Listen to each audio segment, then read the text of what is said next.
orang bilang vitamin, maaf kok vitamin ya, enzim itu adalah protein.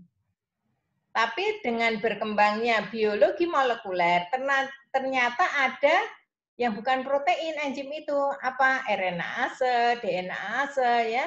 Jadi selalu berkembang ya. Jadi kalau kita memakai jurnal yang lama, mungkin sudah disanggah pakai jurnal yang baru. Sehingga apalagi nanti kalau referensinya hanya apa istilahnya melihat tesisnya teman yang atau kakak kelas yang sebelumnya, itu biasanya akan banyak sekali hal-hal yang mungkin kelewatan atau mungkin kurang pas dengan perkembangan ilmu sekarang dan sebagainya.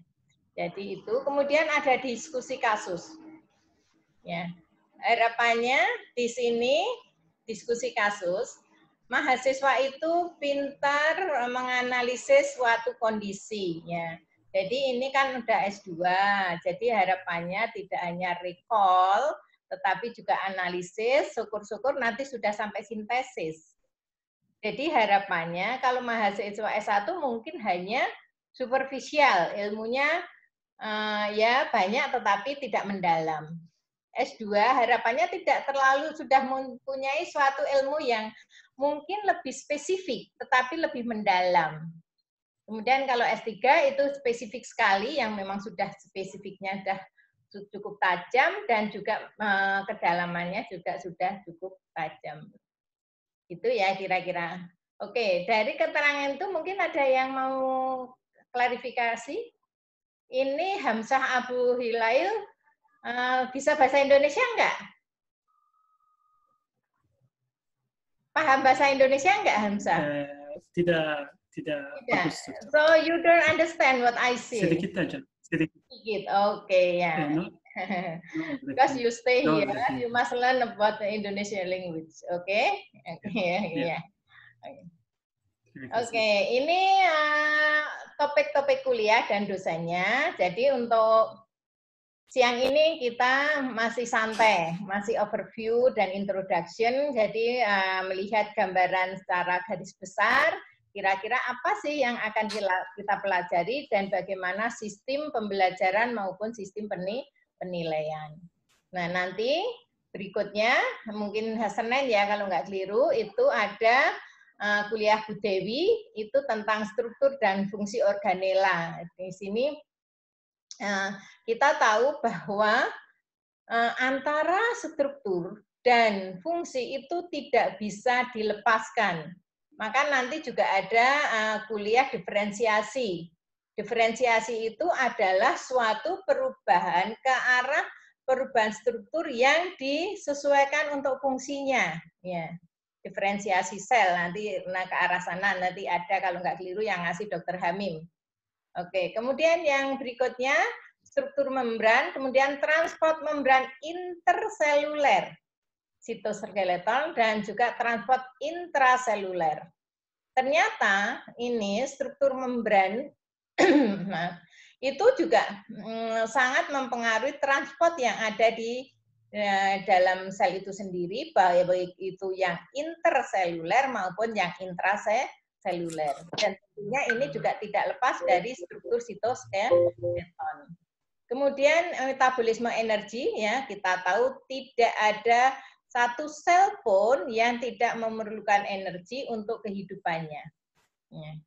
Kemudian komunikasi intraseluler, ya ini jurnalnya, ya jurnalnya nanti kita carikan yang sesuai. Ya.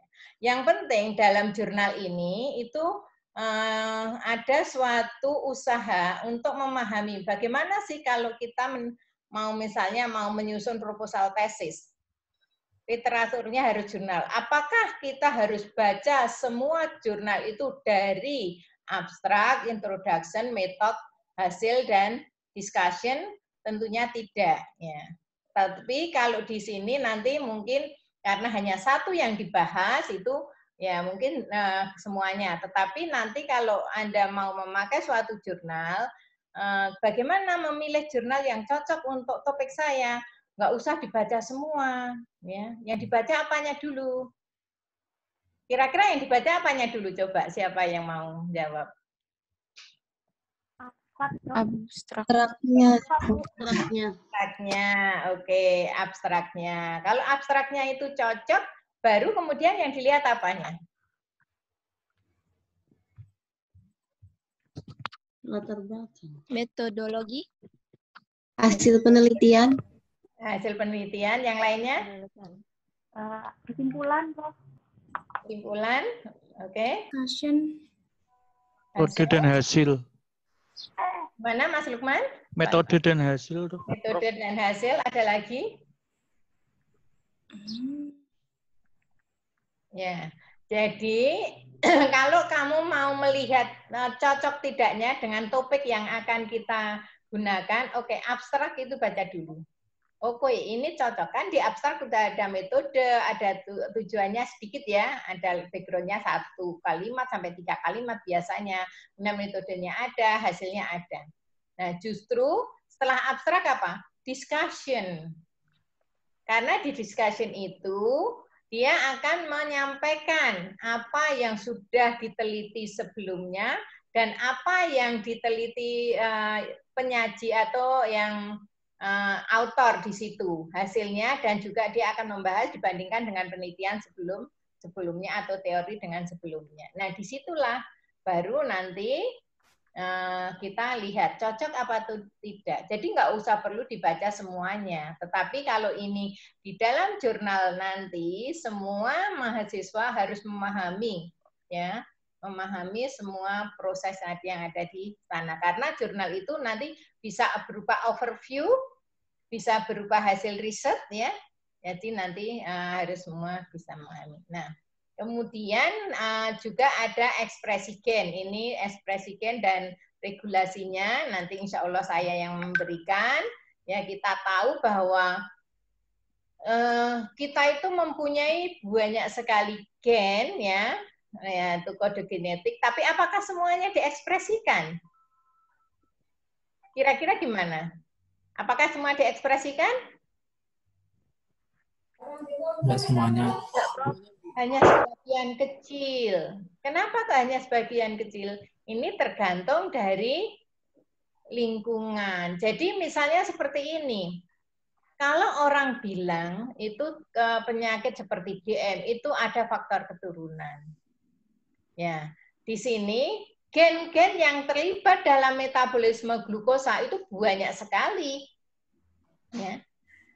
Kalau seseorang itu mempunyai faktor risiko genetik karena orang tuanya atau neneknya itu misalnya DM, apakah dia mesti DM? Belum tentu. Mungkin dia sebagai carrier atau membawa gen untuk DM. Selama tidak ada pemicunya, maka ekspresi gen ini tidak akan terjadi. Sehingga tidak akan muncul DM. Ya. Tetapi kalau ada pemicunya ya mudah sekali, maka di situ WHO 2004 mengatakan 2/3 penyakit di dunia itu terkait dengan pola makan dan atau lifestyle, ya, terutama lifestyle dan termasuk pola makan. Karena apa? Karena sebetulnya hampir semua orang itu mempunyai faktor risiko untuk penyakit tertentu. Tetapi selama tidak ada pemicunya, maka gen yang negatif tadi tidak akan terekspresikan. Proteinnya tidak akan terbentuk, sehingga tidak akan mempengaruhi metabolisme. Nah, oleh karena itu di sini ada regulasinya. Regulasinya nanti mulai transkripsinya, kemudian transport mRNA-nya, kemudian translasinya, maturasinya, dan sebagainya. Nah, juga di sini nanti ada mekanisme RNA splicing. RNA itu kan intronnya harus dibuang supaya bisa diekspresikan kan.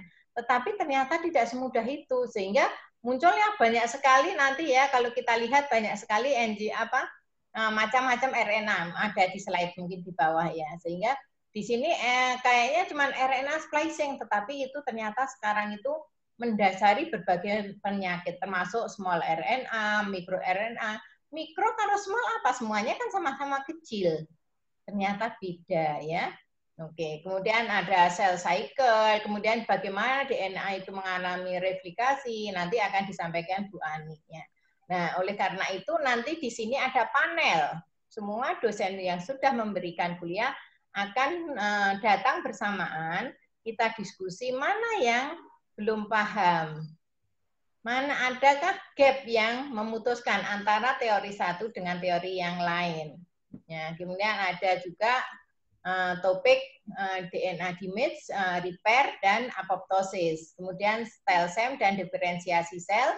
Kemudian matriks ekstraseluler dan intercellular junction. Kemudian kasus ketiga. Nah, bobot penilaiannya seperti apa? Ujian tengah semester itu 35%. Ujian akhir semester itu 45%. Diskusi itu 10%, mini kuis 10%. Nah, mini kuis ini akan diberikan ketika dosen memberi kuliah. Bisa di awal sebelum kuliah, bisa setelah kuliah. Biasanya hanya cukup MCQ atau jawaban singkat atau menjodohkan. Soalnya paling sekitar 5-10 soal. Ya. Jadi ini untuk membantu supaya tidak terlalu berat nanti untuk penilaian yang di akhir. Oke, diskusi juga 10%. Kalau diskusi ini nanti yang dinilai apa? Keaktifan dan pemahaman. Ya. Oke, itu ya. Oke, sekarang saya mau sedikit overview tentang apa sih materi yang akan dipelajari di mata kuliah biosel dan molekuler ini. Jadi biologi sel dan molekuler itu mempelajari struktur dan fungsi yang merupakan suatu unit dasar dari kehidupan. Jadi kita tahu memang tadi sudah saya katakan struktur itu sangat terkait dengan fungsi. Ya, maka kalau kita lihat ya, manusia itu kan merupakan awalnya pertemuan dari ovum dan sperma. Berarti kan hanya 2 sel. Tapi kenapa setelah itu kan berubah menjadi berbagai macam sel di dalam tubuh kita? Karena apa? Karena adanya suatu diferensiasi, perubahan struktur yang menyesuaikan fungsinya. Sehingga fungsi itu sangat tergantung dari strukturnya. Bila struktur itu berubah, maka fungsinya juga akan berubah. Baik, nah biologi sel ini sangat terkait dengan sifat fisiologis, proses metabolisme, jalur pensinyalan, siklus kehidupan atau siklus hidup, komposisi kimia, interaksi sel dengan lingkungannya. Sehingga dalam penelitian biologi sel itu sangat terkait dengan genetika, biokimia, biologi molekuler, imunologi maupun sitokimia.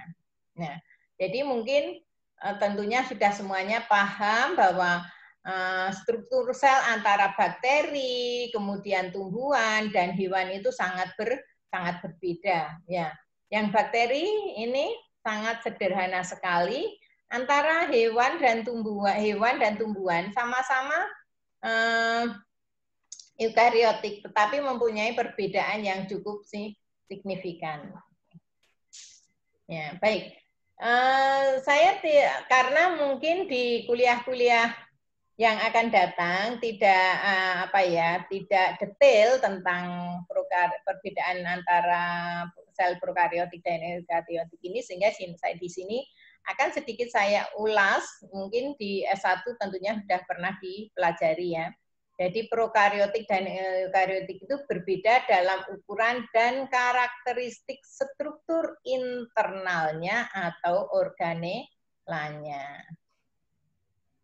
Sel prokariotik strukturnya bisa lebih sederhana, ya. Misalnya bakteri. Sedangkan untuk struktur eukariotik tentunya lebih kompleks.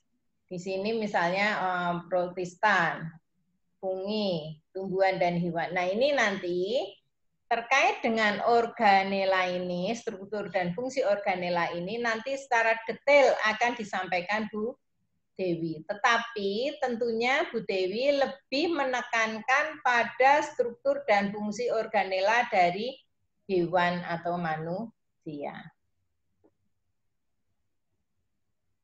Ya, sedangkan pada sel prokariotik itu mempunyai materi genetik dalam asa nukleat yang tidak diselubungi oleh membran sitoplasma. Jadi seperti ini.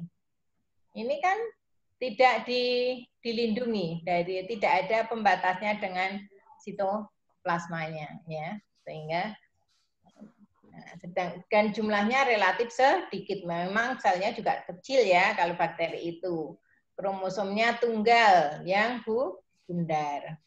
Sedangkan untuk eukariotik ini materi genetik dalam inti ya atau mitokondria dibatasi membran yang kompleks. Jadi membran sel kita itu cukup kompleks ya. Dan ini inti pun itu juga ada membrannya ya.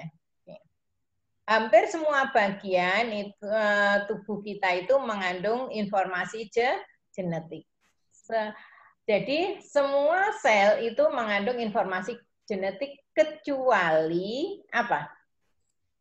Sel apa yang mungkin tidak ada tidak ada informasi genetiknya, sel apa? Siapa bisa jawab? Eritrosit. Ya. Eritrosit matur, Prof. Ya, eritrosit yang sudah tua karena sudah tidak punya inti ya, sehingga kita nanti kalau ada yang tertarik analisa genetik, misalnya analisa apa ya, SNP atau polimorfisme atau metilasi atau perubahan histon, ya tentunya kita sampelnya tidak memakai darah, pakai darah semuanya bisa karena masih ada sel darah putih, tapi kan boros dengan reagen. Makanya biasanya kita memakai Bavikut. Ada yang tahu Bavikut itu apa?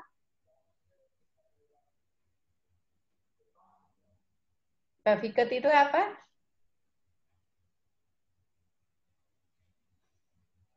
Ya. Agar jarak Tahu Bavikut? Sel darah putih. Ya, jadi perbatasan sel ya Mas. Ya, jadi kalau kita ngambil darah, kemudian entah sudah dikasih antikoagulan, kemudian kita sentrifuge, perbatasan antara plasma dan sel darah merah itu di situ ada sel-sel darah putih ya. Itu sel darah putih kan ada intinya, maka kita bisa memakai sel darah putih. Oke. Oke, kemudian kromosom kita itu juga terpisah. Kromosom kita berapa jumlahnya? 23. 23 pasang. Ya, kalau 23 pasang. Tiap kromosom mengandung DNA tunggal dan bentuknya linier. DNA dalam kromosom terikat protein dan membentuk kromatin. Ya, oke, ini nanti tentunya secara detail untuk teman-teman yang menjelaskan tentang apa genetika ini nanti akan lebih jelas. Oke. Kemudian sel prokariotik ini sitoplasmanya tidak memiliki membran, tadi sudah kelihatan ya, kecuali cyanobacteria. Ya, di situ punya kompleks membran yang digunakan untuk sintesis ya. Jadi untuk fotosintesis. Sedangkan sel eukariotik, membrannya itu membagi sitoplasma menjadi kompartemen yang digunakan untuk aktivitas-aktivitas tertentu. Kira-kira apa kompartemennya itu? Di dalam sel ini tadi, mana tadi ini? Coba, apa kira-kira fungsinya dari di sini? Macam-macam ya. Ini apa ini? Lisosom. Ini mitokondria. Maaf, ini mitokondria. Oke, mitokondria aja fungsinya untuk apa? Yang paling mudah. Menghasilkan energi, Prof. Apa? Menghasilkan energi. Menghasilkan energi. Prosesnya gimana ya kalau mitokondria menghasilkan energi? Nah, ini harus dari awal ya harus tahu. Kalau kita punya glukosa, oh kita makan, mengandung glukosa, kita sebagai sumber energi. Prosesnya gimana ya? Ada yang tahu secara garis besar? Nggak usah dijelaskan senyawanya reaksi ini membentuk ini enggak. Oke, diawali dari apa? Glukosa diawali menjadi apa? Glikolisis dulu, Prof. Jadi pirufat. Glikolisis menghasilkan apa, Mas? Pirufat. Pirufat. Oke, kemudian pirufat? Kemudian dia jadi masuk ke siklus Krebs. Gitu. Oke, sebelum masuk ke siklus Krebs berubah menjadi apa dulu senyawanya? Asil-CoA. Asil-CoA, betul. Jadi glikolisis menjadi asil-CoA. Apakah di glikolisis tidak menghasilkan ATP? Menghasilkan. Tetapi kenapa dibilang bahwa mitokondria merupakan sumber produksi ATP? Karena siklus Krebs menghasilkan 28 30 ATP, dan kalau di glikolisis hanya 4 ATP, 2 ATP. Gimana Mbak Ninda? Karena di glikolisis hanya menghasilkan 4 ATP, Prof. 2 ATP dipakai untuk reaksi awal, jadi ya akhirnya 2 ATP, jangan ATP lain itu dihasilkan pada saat siklus dan transport elektron ya, kalau salah. Dan itu ada di mitokondria. Jadi ketika glikolisis hanya 2 ATP netnya yang dihasilkan. Kemudian menjadikan hasilkannya pirufat. Dan jangan lupa, di situ yang penting tidak hanya ATP, tapi apa? Tapi apa glikolisis? Untuk menyediakan N atau mempertahankan NADH. Ya enggak? Oke, ya ini dasar sekali karena nanti sepertinya nggak ada di sini secara detail, mungkin di metabolisme energi ada ya nanti ya. Oke, sehingga nanti kan asil-CoA masuk siklus Krebs. Hasilnya apa? Hasil dari siklus Krebs apa?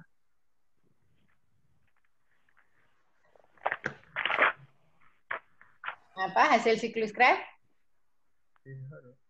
ADH. Mas Irwan, ADH. Ya. ADH. Sama FADH. ADH dan ATP sama FADH. ATP. Apa Mbak Siwi? 6 NADH, 4 CO2, 2 ATP sama 2 FADH. Yang penting apa sebetulnya hasil dari siklus Krebs itu? Yang nanti dibawa ke mitokondria itu apa? Justru ini yang penting apa? Yang nanti bisa digunakan untuk menghasilkan ATP di respirasi seluler yang bergabung dengan fosforilasi oksidatif. NADH sama NADH, FADH. Prof. Dia membawa apa? NADH itu kan sebagai transportnya. Yang dibawa apa? Elektron, ya. Jadi NADH membawa elektron masuk ke matriks membran mitokondria. Di sana di elektron diberikan kemana? Sitokrom, ya toh? Kemudian dari satu sitokrom pindah ke sitokrom yang lain, ya kan? Ya enggak? Ketika elektron itu berpindah dari satu sitokrom ke sitokrom yang lain, ada aliran hidrogen dari dalam keluar matriks membran mitokondria. Ya enggak? Sehingga terjadi suatu perbedaan konsentrasi yang tinggi. Nah, ketika hidrogen itu sudah konsentrasinya di luar membran matriks mitokondria, maka dia masuk lewat ATP, ase terbentuknya ATP. Jadi hasil dari siklus Krebs itu yang penting justru elektron. Kalau satu elektron dibawa oleh NADH, berapa ATP yang dihasilkan? 2. Oke. Kalau yang membawa FAD? 3. Kalau yang FAD 2. Kalau FAD 2. Kalau NAD 3. Tapi ingat, itu buku yang dulu, teori yang dulu. Yang sekarang mengatakan berapa? 2,5 dan 1,5. Saya katakan, besok kalau memilih referensi, ya pilihlah 5 tahun terakhir, karena teori itu bisa berubah. Oke. Sitoplasma mengandung organela terikat membran seperti tadi mitokondria, retikulum endoplasma, kompleks Golgi, dan vesikel. Ini tentunya nanti oleh Bu Dewi ya. Bu Dewi akan dijelaskan lebih detailnya struktur dan fungsinya. Sedangkan untuk sel tumbuhan itu mengandung kloroflas dan seringkali ada vakuola yang cukup besar. Tadi kelihatan ya. Nah, kemudian kalau pergerakan, ya, pergerakan senyawa di dalam sel itu, kalau yang prokaryotik itu biasanya hanya difusi sederhana. Ya. Sedangkan yang kalau eukaryotik itu bisa difusi sederhana, difusi yang difasilitasi, aktif sekunder, aktif primer, ya macam-macam, tergantung dari sifat senyawa yang akan melewati membran sel tersebut atau masuk keluarnya sel tersebut. Struktur dan fungsi filamen sitoskeletalnya juga akan lebih sederhana pada prokaryotik. Sedangkan pada eukaryotik, membran sitoplasma ini dapat membentuk sistem saluran interkoneksi dan vakuola yang di situ sangat penting untuk terjadinya pergerakan senyawa dan komunikasi sel. Jadi kita tahu bahwa di sini untuk komunikasi sel itu juga sering sekali ada suatu apa ya namanya, semacam reseptor atau semacam jalur persinyalan seperti itu. Tubulus dan filamen sitoskeleton itu berfungsi untuk pergerakan dan fungsi struktur dari selnya. Oke, ini nanti juga tentunya akan diterangkan di membran structure and intermembrane transport, sitoskeleton, intercellular transport oleh Bu Dewi, dan juga intercellular communication oleh Bu Yayah. Ini semuanya dari histologi. Oke, kemudian ribosom yang kecil dan komponennya sedikit itu ada di prokaryotik. Sedangkan kromosomnya yang berduplikasi itu biasanya memadat. Ya, kalau kromosom kita enggak, kalau di sana akan memadat dan strukturnya dipisahkan oleh spindle mitosis. Sedangkan kita tidak ada spindle mitosis. Ya. Setiap sel anakan dapat menerima materi genetik yang seimbang. Sedangkan untuk sel kita mesti seimbang enggak? Pertanyaan, kalau untuk sel kita mesti seimbang nggak impor materi genetik ini ketika terjadi pembelahan sel? Kromosom tidak, Prof. Belum tentu. Contohnya ketika terjadi pembelahan ovarium, ya sel-sel ovarium itu beda ya. Nanti kita lihat. Oke.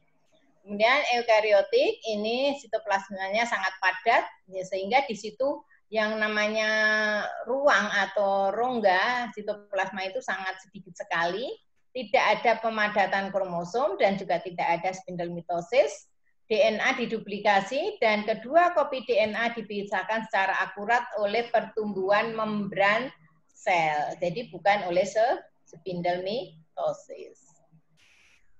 Mayoritas prokaryotik bersifat aseksual, hanya satu kopi kromosom tunggal yang dia punyai.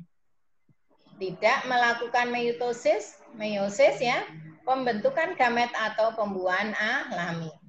Beberapa prokaryotik itu mampu berkonjugasi, ya, jadi ini melakukan suatu reproduksi seksual alami.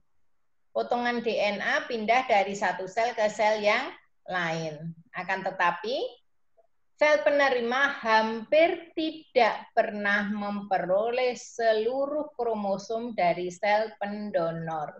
Jadi seperti ini, ya, konjugasi. Tapi tidak pernah ini donor ini memberikan semuanya ke penerimanya. Jadi tidak pernah ada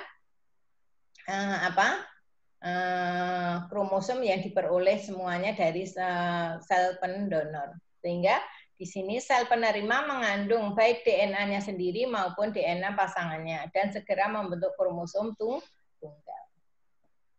Nah, kalau kita bicara prokariotik, karena dia sangat sederhana dan di sini kromosomnya juga sederhana ya, tidak dilindungi, maka di sini mudah sekali mengalami perubahan.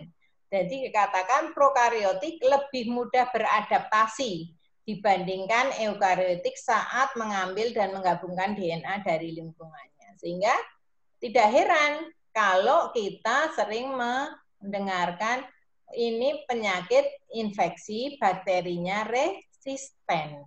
Ya. Karena apa? Karena dia mengalami adaptasi, ya, mengalami adaptasi sehingga dia tidak mempan lagi dengan obat itu. Seperti itu. Ada pertanyaan? Ada pertanyaan? Ini tentunya kalau yang dari biologi, dari kedokteran, dari farmasi, mestinya dasar-dasar gini sudah ada ya. Perawatan mungkin juga sudah, misalnya ya. Oke.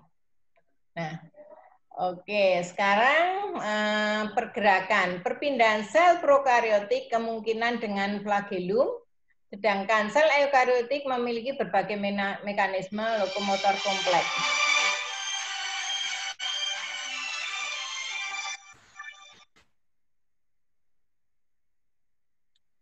Ya, sel eukariotik tertentu beberapa proses dan sperma memiliki flagella. Flagellanya jauh lebih kompleks dan mekanisme gerakannya berbeda. Metabolismenya gimana? Sel prokariotik itu sangat canggih, ya. Dia sangat mudah mengalami evolusi. Misalnya E. coli mampu hidup dan berkembang hanya dengan 1 atau 2 senyawa organik saja. Dan mungkin kalau manusia kira-kira bisa nggak? Hanya dengan 2 atau bukan manusia ya, nggak mungkin. Kita kekurangan senyawa organik 1 aja, maka sudah akan terjadi gangguan metabolisme yang luar biasa. Oke, ya. Jadi kalau di sini prokariotik itu dengan senyawa organik yang minim itu bisa hidup, bisa bertahan hidup dan bisa berkembang. Sedangkan kalau eukariotik nggak mungkin, kita kekurangan vitamin aja atau bahkan kita kekurangan mineral saja sudah terjadi gangguan metabolisme. Kalau ada perbedaan tentunya ada persamaan. Nah, di sini persamaan sel prokariotik dan eukariotik adalah struktur membran plasmanya itu mirip. Kode genetiknya di dalam DNA itu identik. Jadi tidak kode genetik di dalam prokariotik ya ada purin, ada pirimidin. Ya.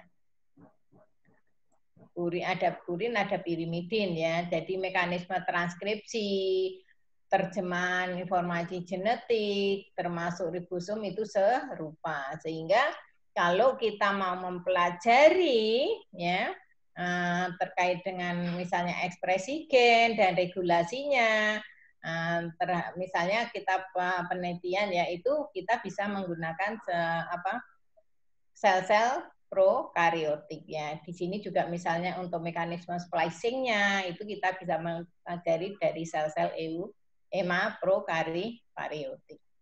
Juga metabolisme, tadi ada glikolisis, siklus Krebs atau TCA ya, cycle ya, respirasi seluler ya, kemudian fotosintesis semuanya sama, mirip ya. Sehingga bahkan beberapa enzim yang dihasilkan oleh prokariotik ya seperti bakteri itu sama dengan enzim kita. Contohnya apa? Siapa bisa ngasih contoh?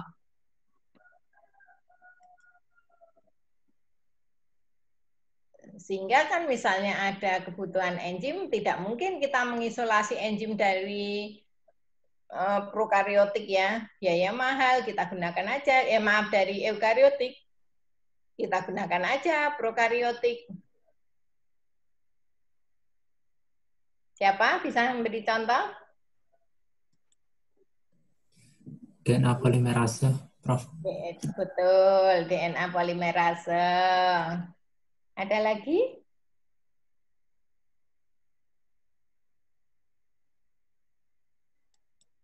Banyak ya, misalnya laktat dehidrogenase. Enzim-enzim metabolik kita itu sama dengan yang ada di prokaryotik gitu ya. Jadi kalau misalnya ada sekarang kan baru model ya terapi enzim, ya kan? Ya itu masa enzimnya diambil dari apa? Dari manusia kan enggak. Ya. Tentunya dari yang makhluk kecil yang biayanya lebih sedikit karena mudah dikendalikan. Gitu. Ada pertanyaan? Ini kan kuliah santai, masih overview. Ya paling ini aja ya, mungkin agak-agak detail kayak yang lainnya kan enggak. Ada pertanyaan?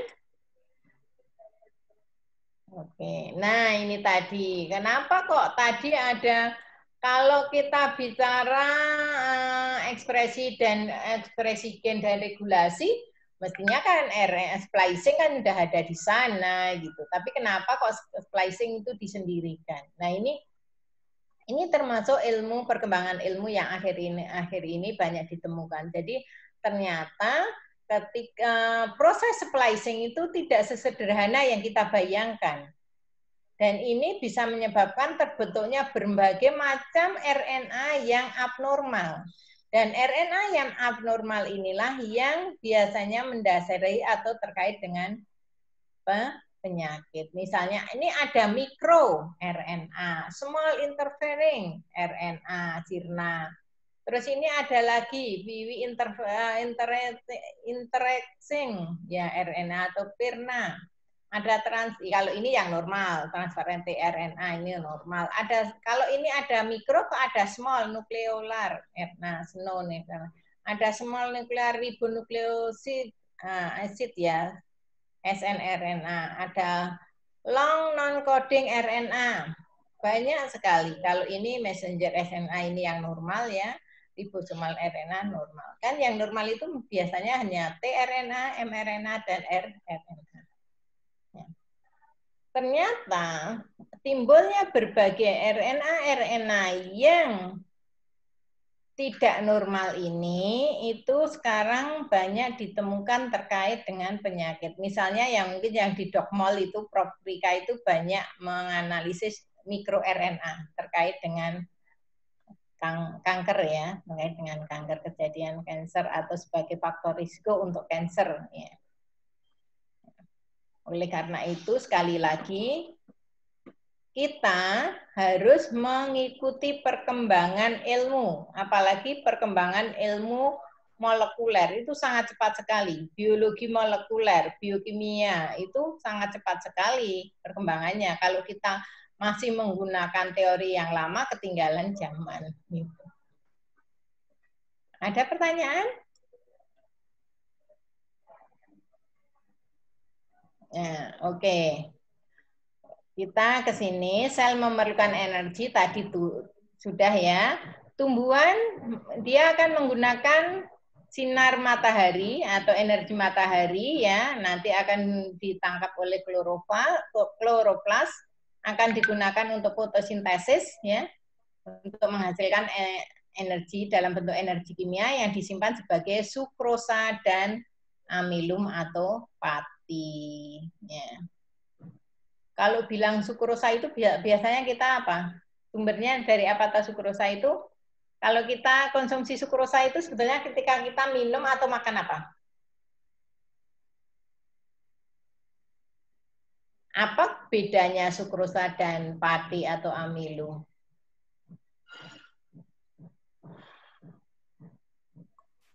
Sukrosa gula sederhana, Prof. Gula sederhana, oke. Gula sederhana biasanya terdapat di mana, Mbak Ruth? Di gula pasir. Ya, gula pasir. Kalau kita minum es teh ya, kita minum es teh itu sukrosa. Nah, kita harusnya kalau makan apa saja, misalnya kue itu sukrosa. Nah, hanya saja Sukrosa ini kan terdiri dari glukosa dan fruktosa.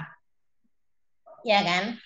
Dan ternyata fruktosa itu lebih manis daripada sukrosa. Sehingga fruktosa ini sekarang banyak ya, sebetulnya sudah sekitar 15 tahun yang lalu mulai banyak digunakan sebagai pemanis. Bukan sukrosa yang digunakan tapi fruktosa. Ya. Apakah ada efeknya? Ya. Jadi kan itu termasuk kemajuan teknologi. Jadi orang teman-teman TP itu bisa memisahkan sukrosa, menghidrolisis sukrosa menjadi glukosa dan fruktosa dengan menggunakan bakteri atau hidrolisis secara mekanik ya, seperti itu. Kira-kira ada efeknya enggak terhadap kesehatan kita kalau kita banyak mengkonsumsi sukrosa atau kita banyak mengkonsumsi fruktosa? Itu lebih baik yang mana? Atau menurut Anda itu kita sebaiknya konsumsinya sukrosa yang kurang manis atau fruktosa yang manis?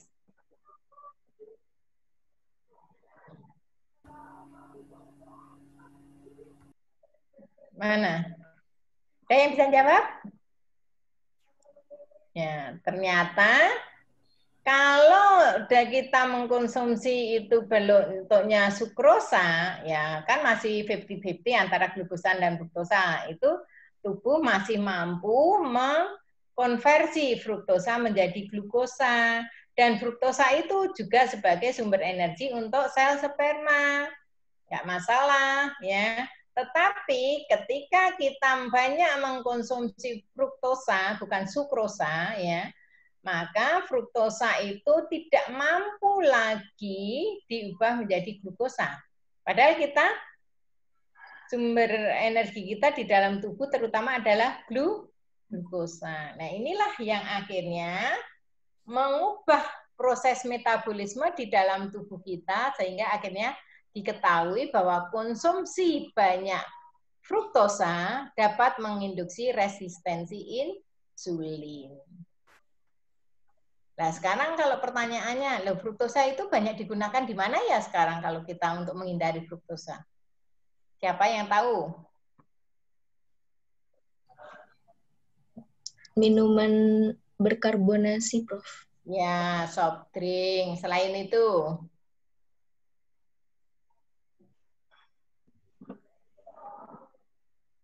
Ya, hampir kebanyakan produk-produk makanan pabrikan itu sekarang banyak menggunakan fruktosa. Karena apa? Biaya produksi murah, gitu ya. Ya, makanya hati-hati seperti sirup. Ya. Hati-hati kalau kita mengkonsumsinya sirup, tetapi sirupnya bukan sirup sukrosa, tetapi fruktosa. Biasanya nggak akan tercantum di dalam botolnya fruktosa gitu enggak ya. Oke, kemudian kalau sel hewan atau manusia, glukosa tadi digunakan untuk membentuk ATP, ATP digunakan untuk aktivitas sel. Nah, ini sedikit gambaran akan saya berikan bahwa semua sel kita itu memerlukan glukosa.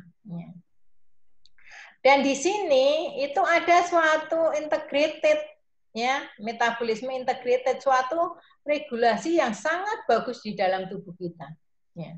Jadi kita lihat hepar yang merupakan pusat metabolisme, dia bisa mensintesis maupun mendegradasi hampir semua senyawa.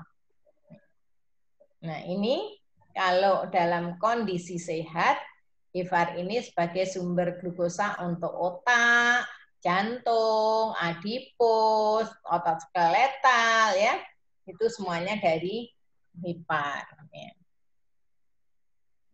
Ini jadi tidak ada satupun sel di dalam tubuh kita yang tidak menggunakan energi. Ya, ini nanti kalau mau mempelajari ini lebih jauh lebih baik.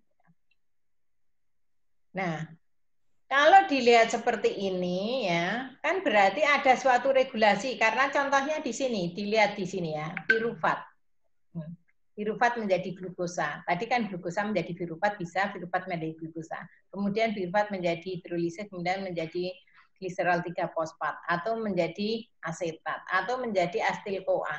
Nah, Nah, yang mengatur proses ini harus ke kanan, ke atas, ke bawah, atau ke kiri siapa? Ada yang tahu?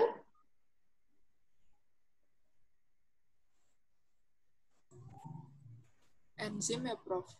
Ya? Enzim.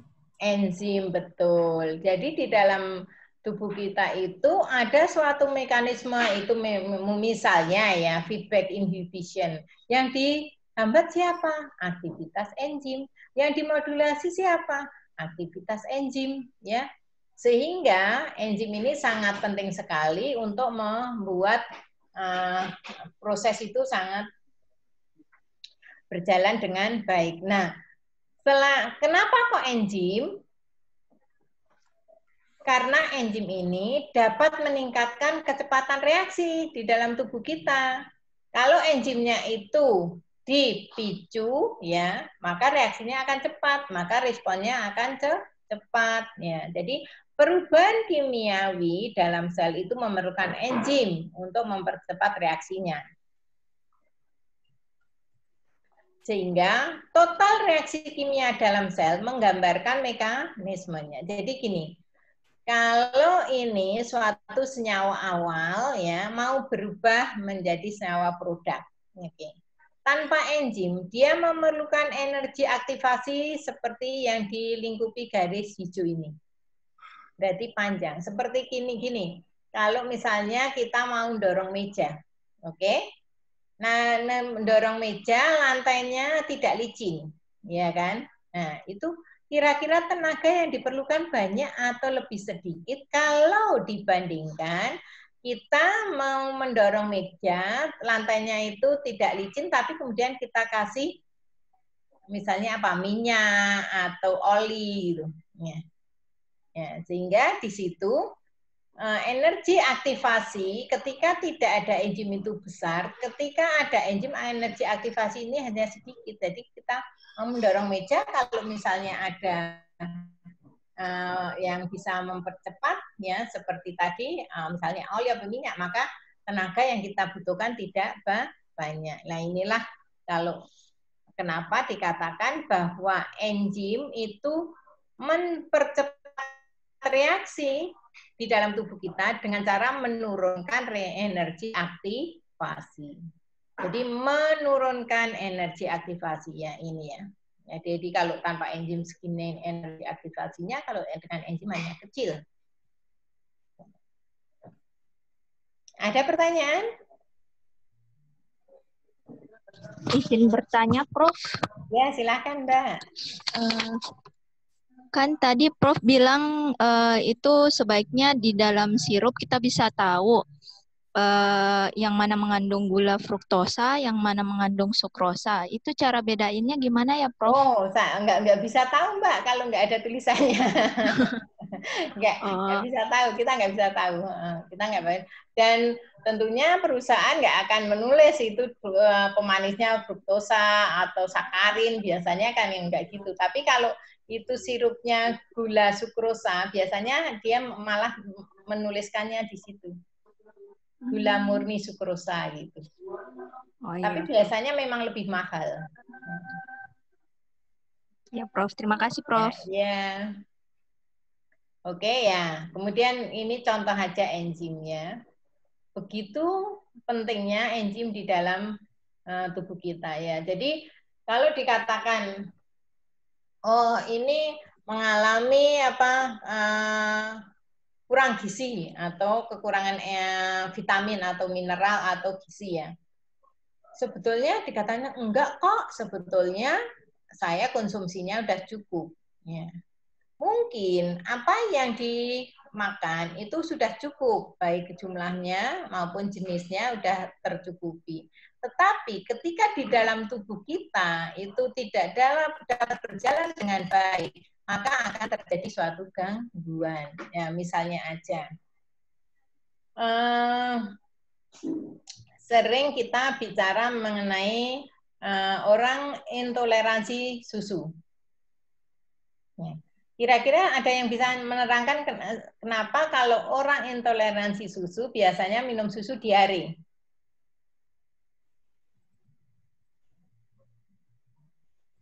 Ada yang tahu?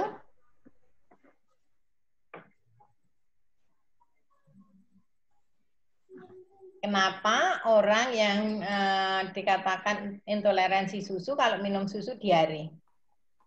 Sebetulnya apa yang terjadi atau gangguan apa yang terjadi di dalam saluran cerna kita?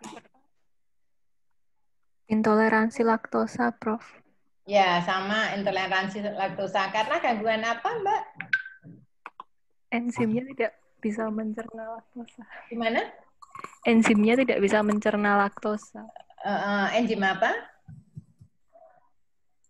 Saya lupa. Enzim itu gampang. Kalau kamu tahu laktosa, berarti enzimnya nama enzim itu adalah laktase. Pokoknya ase-ase lah, ase-ase itu enzim. Jadi betul sekali, di dalam susu ada karbohidrat laktosa.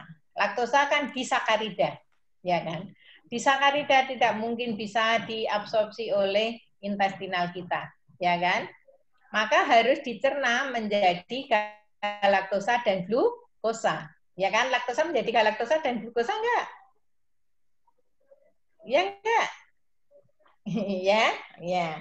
Nah, ketika ada defisiensi laktase sehingga laktosa tidak bisa dicerna, tidak bisa diserap, laktosanya kemana?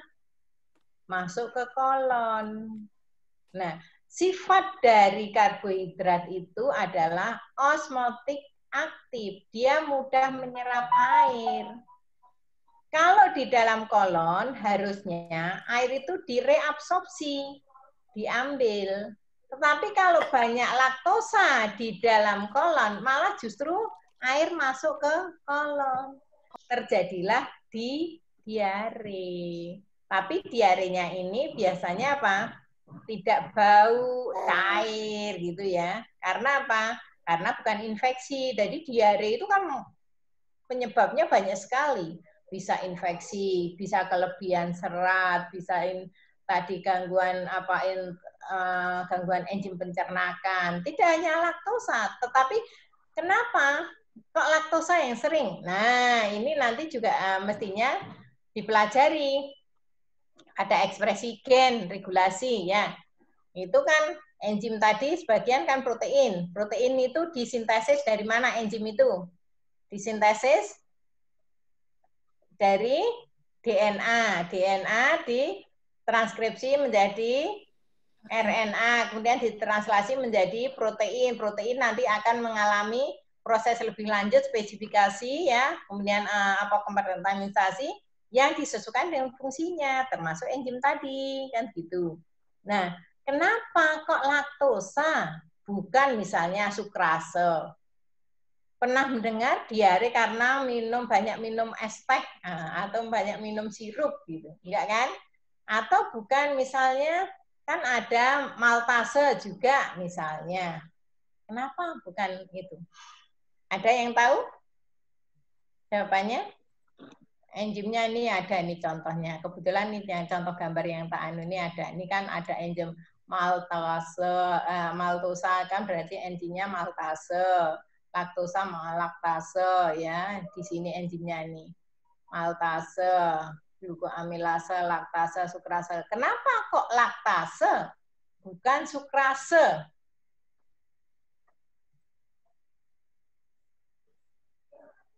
Ada yang pernah mempelajari sintesis enzim? Sintesis enzim itu sifatnya ada yang konstitutif, ada yang inducible. Apa artinya itu konstitutif dan inducible? Siapa mau jawab?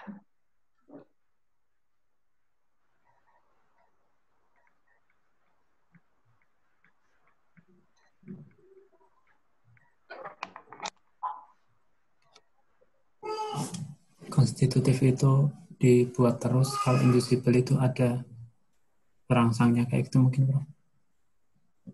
Ya, jadi kalau konstitutif itu ada maupun tidak ada inducer yang biasanya substrat, dia sintesisnya, kecepatan sintesisnya itu tetap stabil. Ya. Tetapi Tetapi ya, kalau yang inducible dia akan disintesis lebih banyak atau kecepatan sintesisnya akan meningkat apabila ada inducer. Inducernya biasanya adalah substratnya, ya gitu.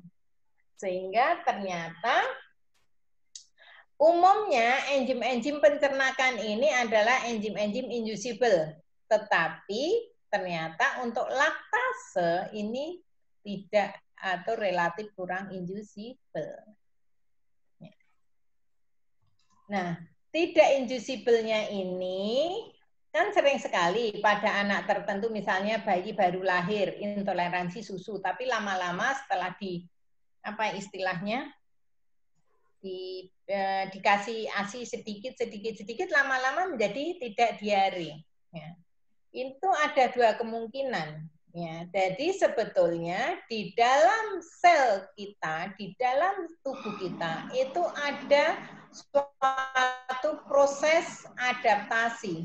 Kemungkinan yang tadi intoleransi susu kemudian menjadi tidak intoleransi, itu sel-sel penghasil laktase di GI tract itu mungkin belum sempurna waktu itu. Ya. Sehingga terjadilah induksi untuk penyempurnaan seperti itu. Nah, tetapi akan ada yang tidak bisa diberi, akhirnya tetap diare terus. Ini ya tergantung dari kondisinya. Jadi suatu gejala gangguan bisa banyak penyebabnya dan untuk mengatasinya juga bisa dengan berbagai cara. Oke, ada pertanyaan? Saya minum dulu ya.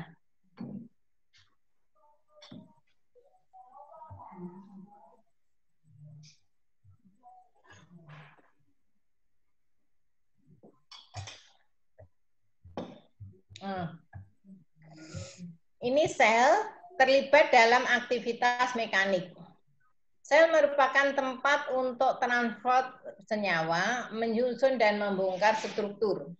Banyak aktivitas sel yang merupakan aktivitas mekanik ya, dan diawali dengan perubahan bentuk dari protein motoriknya. Ini saya karena orang biokimia gambarinya ya yang gampang-gampang aja biokimianya ya. Oke, ini kita lihat ini apa? Sel apa?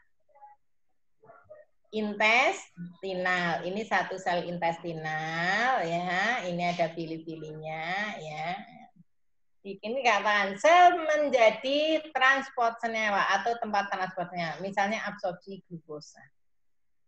Absorpsi glukosa itu dengan absorpsi dari fruktosa ternyata beda. Nah, maka bisa dilihat bahwa di struktur itu sangat mempengaruhi apa? Fungsi. Kalau di glukosa ini transporternya atau transportnya itu adalah apa? Aktif sekunder yang melibatkan aktif sekunder. Aktif itu artinya melibatkan ATP. Kenapa dikatakan sekunder? Karena ATP ini sebetulnya tidak digunakan untuk masukkan glukosa bersama natrium ke dalam, tetapi ATP ini digunakan untuk apa? Mengeluarkan natrium yang ada di intestinal keluar ya, ke interstisial, kemudian kalium masuk ke sini. Kalau natrium di dalam sel ini sedikit, natrium dari lumen mudah masuk enggak? Ya, mudah ya, sehingga dia masuk bersama glukosa. Nah, kalau fruktosa ternyata tidak menggunakan ATP, ya, cukup melewati suatu transporternya beda.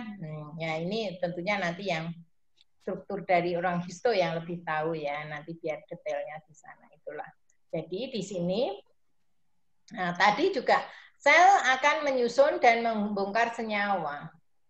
Kalau kita bicara masalah TG, triacylglycerol, sebetulnya simpanan energi kita itu terutama bentuknya apa toh? TG atau glikogen? Glikogen.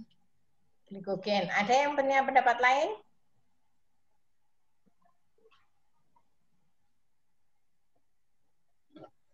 Kenapa glikogen, Mbak Umu? Hasil dari metabolisme glukosa, Prof. Simpanan energi. Kalau TG?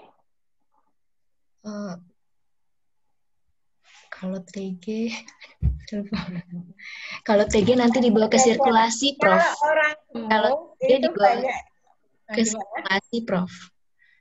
Oke. Kalau orang gemuk itu banyak simpanan glikogen apa banyak simpanan TG? TG, Prof. TG, Prof. Yeah. Ya. Jadi kalau kita bicara simpanan energi, dua-duanya memang ada. Glikogen merupakan simpanan energi dalam bentuk karbohidrat, sedangkan TG simpanan energi dalam bentuk lemak. Nah, hanya saja ya kalau simpanan untuk glikogen ini sangat terbatas karena glikogen kebanyakan disimpan di mana? Glikogen di mana? Hepar.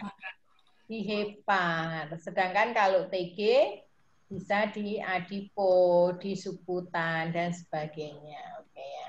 Ya jadi begini. Oke, kita bicara glikogen. Glikogen sebagai sumber energi ketika kita lapar.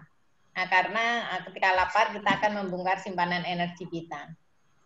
Kira-kira simpanan glikogen kita itu bisa digunakan berapa lama ketika kita lapar? 20 pagi. Kalau nggak makan pagi sampai malam. Sampai malam berapa jam? Berapa jam ya lupa, Bro. Ya, jadi ketika kita tidak makan 24 jam itu simpanan glikogen kita sudah menipis. Ya. Kalau kita sudah tidak makan 2 kali 24 jam, maka simpanan TG kita juga sudah akan menipis. Nah, sehingga ketika misalnya ada seseorang tidak mau makannya mogok makan, Prof. Ya, mogok makan lebih dari 2 kali 24 jam atau 2 hari 2 malam, dia mulai mengalami gangguan. Kenapa? Karena glikogen sudah menipis, TG sudah menipis, akhirnya protein itu kan sebetulnya bukan sumber energi utama untuk tubuh kita, ya. Yeah. Itu termasuk protein struktural banyak yang dibongkar. Padahal kalau kita mau menggunakan asam amino hasil dari hidrolisis protein sebagai sumber energi, di sana masih ada nitrogen, ya Kak? Nitrogennya harus dibuang dulu. Nah, baru terjadilah gluconeogenesis. Nah, oleh karena itu, padahal kalau dilihat lagi ya, coba ke sini. Di sini, apakah semua sel itu bisa menggunakan semua sumber energi? Tidak. Sel apa yang tidak bisa menggunakan lemak?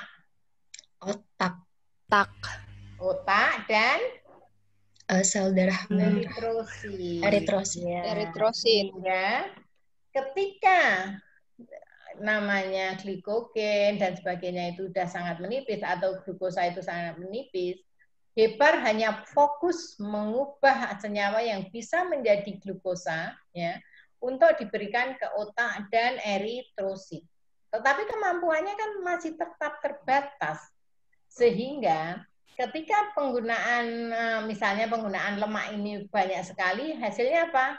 Benda keton. Karena apa? Asam lemak rantai panjang. Ya, nanti kalau yang di biokimia ya, nanti apa itu bedanya asam lemak rantai panjang, rantai pendek? Ya, jadi kalau kita bicara asam lemak, itu harus ingat rantai panjang, rantai pendek, jenuh, tidak jenuh. Ya. Kalau rantai panjang itu menginduksi resistensi insulin, menyebabkan obesitas. Tetapi kalau rantai pendek justru mengatasi resistensi insulin, justru bisa menurunkan berat badan. Kenapa seperti itu?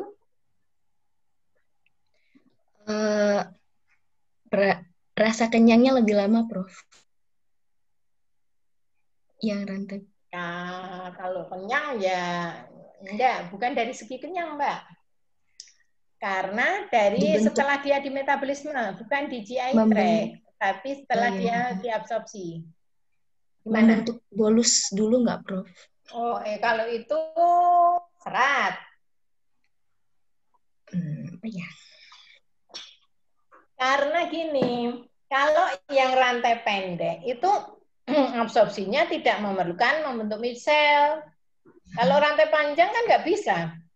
Dia diabsorpsi seperti glukosa. Dia harus membentuk sel, toh? Nah, kemudian kalau rantai pendek itu absorpsinya seperti glukosa. Dan dia karena rantai pendek, dia mudah dioksidasi sebagai sumber energi. Tapi kalau rantai panjang, absorpsinya itu membentuk sel, kemudian setelah sampai di dalam intestinal, dia resintesis menjadi TG, kemudian bergabung menjadi kilomikron, masuk kemana? Sirkulasi limfatik, nanti ke hepar dulu, membentuk VLDL, baru bersirkulasi. Jadi beda sekali ya nanti itu. Nah nanti kalau jadi siapa yang tertarik nanti ke arah lemak, jangan lupa rantai panjang, rantai pendek, jenuh dan tidak jenuh. Oke ya. Oke, kemudian ya di sini, nah maka dikatakan tadi kan TG ini yang TG rantai panjang. Kalau rantai pendek langsung asam lemak rantai pendek itu langsung dioksidasi, sehingga sel tidak harus menggunakan glukosa dan hasil oksidasi asam lemak rantai pendek bukan menghasilkan keton, ya. Oke, nah. Jadi kalau kita kelebihan lemak ya atau maka di sini hepar TG-nya akan disimpan bisa atau dia dihidrolisis menghasilkan gliserol dan asam lemak. Nah, ini masuk ke sirkulasi ya. Nanti di sirkulasi itu karena ada lipolipase, jadi ada lipoprotein lipase yang bisa mengambil asam lemak dari PLDL-nya. Oke, nanti kemudian kalau tidak digunakan oleh sel, dia masuk ke asam lemak ini adipos, terjadilah resintesis, bisa disimpan. Nah, kita kelaparan, bisa dibongkar, asam lemaknya bisa dibawa ke sirkulasi. Hanya tadi, kalau asam lemak rantai panjang, hasil metabolisme bisa menghasilkan benda keton. Sehingga kalau dibilang yang menyebabkan resistensi insulin itu sebetulnya asam lemak yang dari makanan atau yang dari mana? Yang dari tubuh. Kalau dibilang orang obes itu mempunyai resiko untuk mengalami DM karena mudah mengalami resistensi insulin. Itu karena orang obes itu kan banyak simpanan TG. Nah, yang menyebabkan resistensi insulin itu bukan asam lemak yang baru dimakan, kan yang baru dimakan tadi kayak limfatik, sistem limfa, sirkulasi limpatik, kemudian masuk ke hepar membentuk VLDL kan, berarti kan di sini masih bentuknya dalam VLDL di sirkulasi, jadi nggak akan menyebabkan. Tetapi ketika sudah sampai di adipos, kemudian kalau orang obes itu simpanan TG-nya banyak, sehingga dia juga mudah mengalami lipolisis, melepaskan asam lemak rantai panjang tadi, asam lemak bebas masuk ke sirkulasi. Nah, inilah yang mengganggu sinyalin insulin. Jadi asam lemak yang berasal dari adipos, karena yang dari makanan kan nanti di sirkulasi bentuknya masih VLDL. Itu ya. Ada pertanyaan?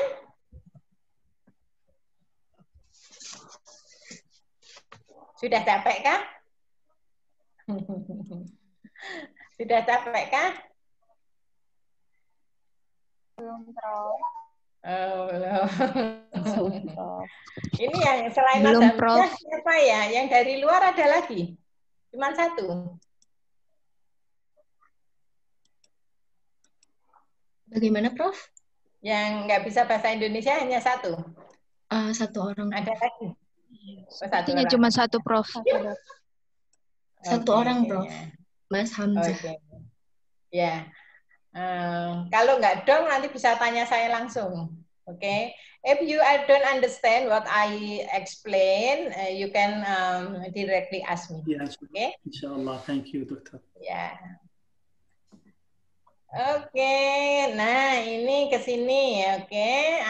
Beberapa sel bergerak dan berpindah tempat. Ya, jadi kalau sel prokariotik bakteri sih biasa. Nah, tetapi di dalam tubuh manusia juga ada sel yang bisa bergerak. Nah, contohnya apa? Sel sperma.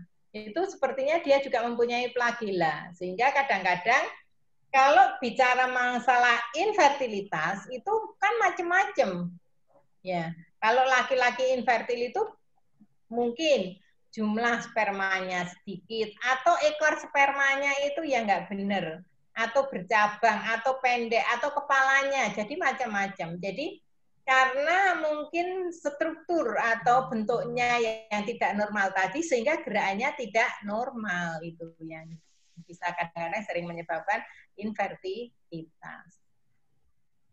Oke, sel mampu merespons stimulus. Nah, ini jadi hampir semua sel, baik itu pada tumbuhan maupun hewan, itu mempunyai reseptor. Reseptor ini untuk apa? Untuk menangkap hormon. Misalnya reseptor insulin, ya. Reseptor insulin menangkap insulin, maka terjadilah sinyalin insulin yang menyebabkan GLUT4 di dalam sitoplasma keluar, muncul ke permukaan membran sel, menangkap glukosa, kemudian dibawa masuk secara endositosis. Jadi bukan insulinnya membawa glukosa, tetapi insulin berikatan dengan reseptor, kemudian terjadilah sinyalin insulin, misalnya terjadi fosforilasi IRS, kemudian aktivasi AKT, PGC1 alfa dan sebagainya, sehingga GLUT4 yang di sitosol muncul ke permukaan membran sel, ya, menangkap glukosa, dibawa masuk secara endositosis. Kemudian faktor pertumbuhan, metrik ekstraseluler maupun senyawa di permukaan. Nah di sini, nah ini ya dilihat. Jadi reseptor itu ada yang di permukaan, ada yang di intermembran, ya, intramembran, ada yang di dalam membran, ya. Tergantung senyawanya, ya. Kita tahu di layer ini, membran sel ini, ya, ini kan membran sel ya. Yang ini apa? Yang ada kayak bunder-bunder itu apa merupakan? Siapa tahu? Ini kan kayak pagar ya. Ada kepala, kemudian ada ekor-ekornya gitu. Itu apa sih sebetulnya? Lipid ya, Prof. Fosfolipid. Nah, ya. Kepala yang bunder itu, kepala itu bagian yang polar atau non-polar, suka air, hidrofobik atau hidrofilik. Non-polar. Hidrofilik. Jadi dia suka air ya. Yang di dalam itu yang sembunyi ini yang hidrofobik, yang tidak suka air. Ya, Pak, takut dengan air ya. Sehingga karena di sini ini permukaan ini adalah hidrofilik, maka senyawa-senyawa yang larut air polar itu reseptornya di permukaan membran. Ya. Misalnya peptida, protein ya, itu reseptornya di permukaan membran. Misalnya hormon insulin ya.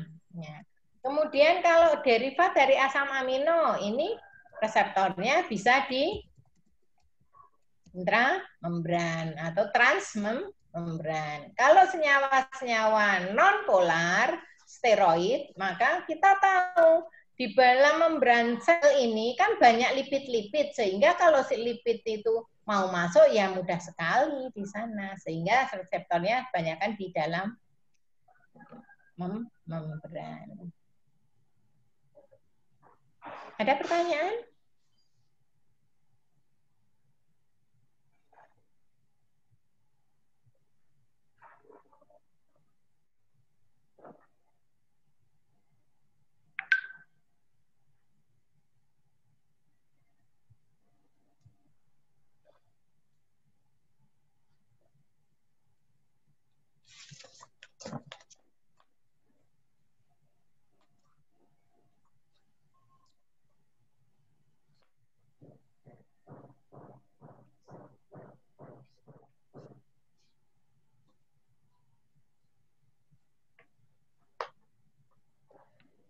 Oke, nah sekarang gini, ternyata reseptor itu sangat menentukan proses selanjutnya.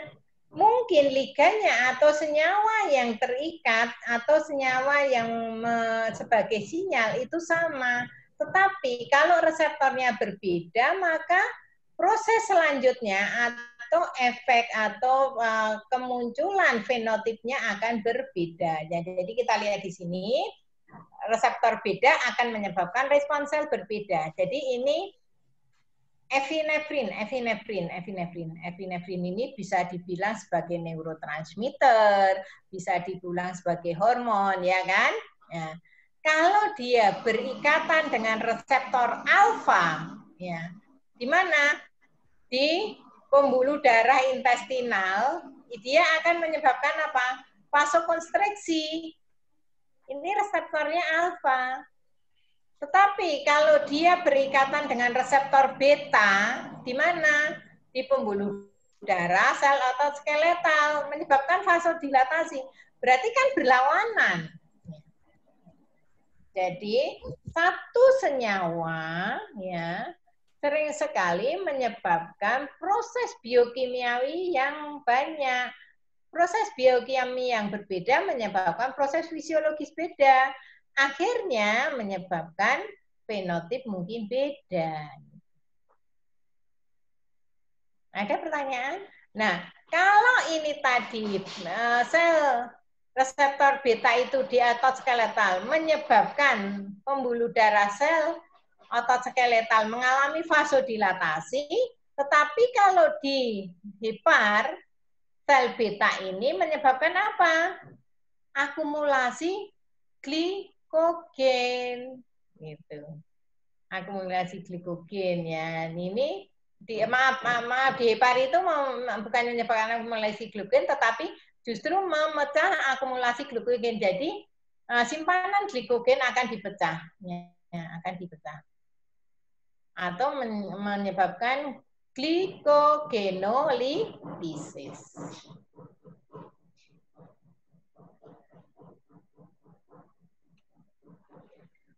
Sehingga nanti kalau belajar hormon, ya mungkin yang mau belajar hormon, reaksi satu hormon itu efeknya bisa banyak sekali proses biokimiawi, banyak sekali proses fisiologis, ya, sehingga kerja hormon itu seperti piramid. Jadi satu hormon menyebabkan banyak proses perubahan biokimiawi, banyak proses fisiologis makin banyak yang berubah. Ya, mempelajari biokimiawi itu kalau yang nggak senang itu dibilang sulit.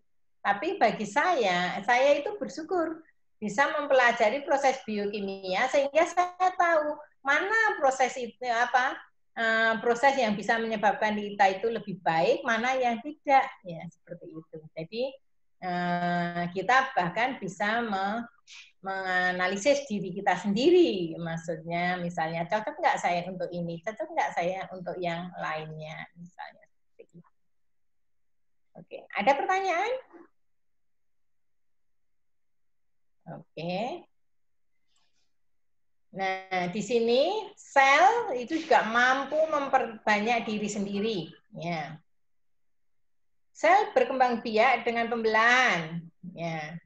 Duplikasi materi genetik ini akan terjadi dan setiap sel anakan menerima informasi genetik yang lengkap dan setara. Tetapi untuk beberapa sel, seperti saya katakan tadi, belum tentu informasi genetik ini akan setara antara anak satu dan yang lainnya. Jadi pada sebagian besar kasus, 2 sel anakan memiliki volume yang hampir sama, tapi sebagian.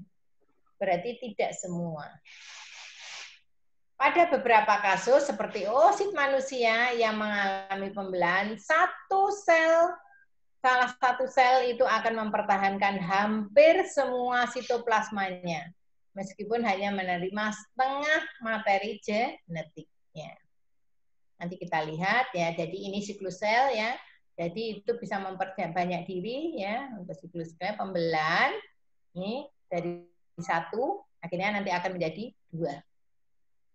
Ya, 1 akhirnya ini nanti siklus sel dan diferensiasi akan diberikan kalau nggak keliru Dr. Hamim. Oke. Nah, ini 1 ya, setelah itu akan menjadi 2. Jadi siklus pembelahan sel, akhir siklus pembelahan sel 2 sel anakan kembar mengandung 46 kromosom atau 23 pasang kromosom. Oh, Dr. Indriani Astuti yang akan menerangkan siklus sel dan replikasi DNA. Nah, ini tadi ada beberapa kasus yang tidak sama. Contohnya ini ya. Sejumlah pembelahan sel diperlukan untuk memproduksi sperma. Ketika ini 1 spermatogonium ya, pada pembelahan akan menghasilkan spermatogonium yang dia mempertahankan seperti spermatogonium yang awal, tetapi kemudian yang satunya dia akan membelah lagi menghasilkan 4 spermatozoa. Nah, ini terus seperti itu. Jadi ada yang tetap bertahan seperti yang seakan-akan ini mempertahankan stoknya, seperti jangan berubah, pokoknya ini stok ini harus seperti yang sebelumnya. Kemudian sel dan stem cell itu juga akan mengalami diferensiasi. Tadi sudah saya singgung di depan bahwa fungsi itu sangat tergantung struktur. Nah, kenapa pada misalnya seperti ini ya, ini tadi, maaf, ini mana ya tadi? Ya ini misalnya, kan pertama hanya sel ovum dan sel sperma, kemudian menyatu, ya, kemudian membelah. Kemudian kenapa kok ada berbagai bentuk sel? Itu karena adanya diferensiasi. Diferensiasi ini tergantung dari posisi dari sel tersebut selama perkembangan, dan juga tergantung dari lingkungan yang ada. Ya. Sehingga di sini saya katakan bahwa sebetulnya faktor genetik sekali lagi itu juga sangat menentukan, tapi faktor lingkungan itu tidak kalah penting. Artinya apa? Wah, misalnya ada bentar ini seperti ini ya. Nah, misalnya, kenapa kok kadang-kadang kita menemukan apa istilahnya? Ibunya kecil, bapaknya kecil, tapi anaknya kenapa besar, cenderung bahkan menjadi obes. Apa sih yang salah? Kira-kira apa? Kan kalau faktor genetiknya berarti kan tidak ada. Walaupun memang ada gen yang apa ya istilahnya mungkin tidak dominan untuk obes, tapi memberikan kontribusi pada obes yang cukup signifikan. Tetapi tanpa pemicu tidak akan terjadi sebetulnya. Kenapa? Karena lingkungan janin ini selama kehamilan. Maka oleh karena itu, kalau orang zaman dulu ya, itu orang sangat bangga kalau anaknya itu gemuk. Karena anak gemuk menunjukkan apa? Sehat, dok. Nah, kalau orang dulu menunjukkan bilang anaknya gemuk itu sehat. Sehat dan juga menunjukkan status sosial. Oh, makanya tercukupi kan seperti itu. Tapi kalau sekarang jangan punya pikiran seperti itu. Kalau kita punya anak dalam kandungan sampai umur 1 1 tahun setelah lahir itu dia gemuk, itu kasihan besok ketika dia dewasa. Kenapa? Akan cenderung menjadi obes. Kenapa? Karena pada waktu di kandungan dan 1 tahun awal kehidupan inilah yang waktu pembelahan sel tercepat, paling cepat. Jadi kita bayangkan 1 sel menjadi 2, 2 menjadi 4, ya kan? Nah, kalau ini cepat, kemudian karena didukung oleh nutrisi yang berlebihan, pembelahannya cepat sekali. Nah, misalnya atau bayi A ini pembelahan selnya sampai umur 1 tahun itu 10.000 sel. Sedangkan bayi yang B itu cuma 5.000 sel. Kemudian setelah 1 tahun, apakah pembelahan sel itu berhentikan? Tidak. Tetapi kecepatannya menurun. Ya, setelah kira-kira umur 20 tahun, kira-kira masih cepat banget enggak? Masih cepat enggak pembelahan selnya? Kamu umur 20 tahun masih tambah tinggi enggak? Enggak, Prof. Tidak. Ketika seseorang umur 20 tahun masih mudah mengalami penambahan tinggi badan enggak? Sudah enggak ya? Nah, sudah enggak. Nah, sehingga kalau waktu umur 10 tahun itu jumlah sel yang terbentuk itu sudah banyak sekali, berikutnya kan tinggal mengisi, ya kan? Sel tadi tinggal diisi kan, seperti itu. Sehingga ada orang, saya itu makannya sedikit, tapi kok saya gemuk, nggak bisa kurus. Sedangkan dia makannya banyak, tapi kok nggak bisa gemuk. Ya memang dasarnya selnya tidak terlalu banyak yang kurus tadi. Yang gemuk emang selnya udah banyak. Lah kalau selnya antara 10.000 dibandingkan 5.000 kan separuhnya, misalnya seperti itu. Kalau yang 5.000 mau dikasih makan seberapapun dia mengembang kan nggak ada maksimalnya, kan nggak mungkin mengembang terus seperti itu. Ya logikanya kira-kira seperti itu. Sehingga saya dulu ketika ngambil S2 juga dipesan sama senior saya, Iswadi ini ya, almarhum Prof. Ismadi, kalau punya anak jangan sampai gemuk, jangan sampai obes. Pertahankan berat badannya normal, kasihan jantungnya, kasihan organ dalamnya, gitu. Nanti kasihan nanti proses metabolismenya akan terganggu. Kira-kira gitu ya nanti. Ini tambahan aja. Oke, diferensiasi sel itu merupakan suatu proses di mana sel menjadi terspesifikasi ya untuk mengambil peran yang spesifik ya. Hewan dan tumbuhan itu sehingga mempunyai berbagai jenis sel karena proses diferensiasi sel tadi ya. Sel-sel yang sudah mengalami diferensiasi tadi kan akhirnya akan lebih efisien kalau dia melakukan suatu fungsi tertentu. Ya, jadi sel organisme multiseluler berdiferensiasi untuk mencapai fungsi khusus.